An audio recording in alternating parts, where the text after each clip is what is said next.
President Trump has agreed to delay an attack on Iran for 2 weeks. Guys, yeah, this is literally the 11th hour right now, and this is what we have just heard from the US president. पुढे अजूनही आहे, पण खूप सोपी इंग्रजी ही. चला पटकन समजून घेऊ.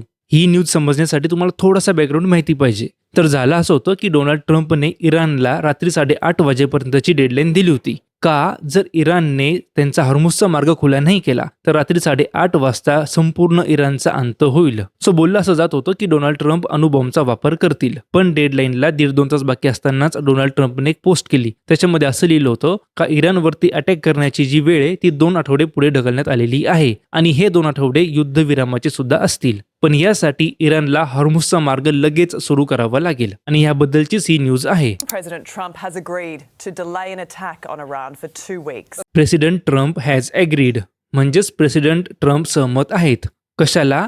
तर to delay an attack on Iran for 2 weeks म्हणजेच इराणवरती अटॅक करण्याची जी वेळ आहे तिला 2 आठवडे पुढे ढकलण्यासाठी. Guys, yeah, this is literally the 11th hour right now, and this is what we have just heard from the US president. 11th hour ही इंग्रजीमधली एक म्हण आहे. एखादी गोष्ट करण्याची वेळ अगदी जवळ येऊन ठेपली अशा वेळेला 11th hour म्हणतात. तर ह्या वाक्याचा अर्थ झाला का डोनाल्ड ट्रम्पने इराणवरती जी अटॅक करण्याची वेळ दिली ना ती अगदी जवळ येऊन ठेपलेली आहे आणि अशा वेळी आता आपल्याला युएस प्रेसिडेंट कडनं म्हणजेच डोनाल्ड ट्रम्प कडनं हे ऐकायला मिळतंय. काय ऐकायला मिळतंय? का इराणवरती जो अटॅक होणार होता तो 2 आठवडे पुढे ढकलण्यात आलेला आहे. For now, that threat to destroy Iran's entire civilization forever is off the table.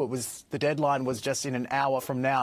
But what I'm very intrigued to see is Iran's response, because we have in the past, over the course of this conflict, heard these kinds of things from Donald Trump, and then Iran has come out and said, no, that is not the case. या संपूर्ण गोष्टीचा अर्थ तुम्हाला स्क्रीनवरती दिसत असेलच. आपण फक्त महत्त्वाच्या गोष्टी पटकन शिकून घेऊ. एखादी गोष्ट ऑफ द टेबल आहे म्हणजेच ती गोष्ट करणं आता शक्य नाहीये. जसं buying a new car is of the table this year म्हणजेच नवीन कार विकत घेणं ह्या वर्षी शक्य नाहीये. इंट्रिग्ड म्हणजे जाणून घेण्याची उत्सुकता असणे.